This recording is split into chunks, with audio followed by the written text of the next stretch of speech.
there, it's David Cinelli and Ariana and I. you forgot your name for a second there. We're realtors with Royal LePage Signature. We're continuing our talks on Fast Talk Fridays. And what's today's topic? Today we are talking about choosing a lawyer that is going to provide you with professional services. So we already talked about how important it is to choose an agent that's going to represent you in the best way possible. So the same goes with choosing your lawyer. Yeah. So in case you didn't know what this, we're talking about a transaction, whether when you're buying, even sometimes if you're doing a commercial lease, you have to have a lawyer. The lawyers, they make sure that all the paperwork is done right, all the funds are transferred, make sure the title's transferred correctly, that there isn't any issues on that. So yeah, 100%, like you should do the same thing when you're looking for an agent. You should be doing the same thing when you're looking for a lawyer. Google search them, check out their ratings, find out if people have had issues with them, do some research. Don't just go on fees. It's the same thing, like there are some lawyers out there which are really, really cheap.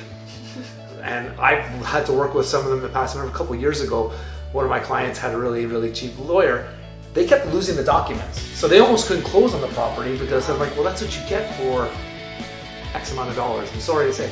Another one too, they went to the cheap end. Like, oh, this guy was a few $100s cheaper than some of the other people that you recommended. I'm like, okay. When it came to closing, and after the closing, we had nothing but problems.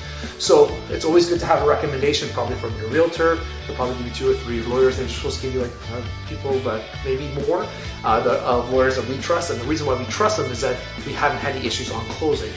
We're going through a situation right now where, I don't know if I'm allowed to talk about it or not, but anyways, there are some issues with one of the lawyers we're going through, and it's costing the buyer a lot of money in the long run. So yeah, like you're on the hook if a lawyer is screwing up and there's lack of communication, documents aren't filed correctly, money's not transferred at the right time.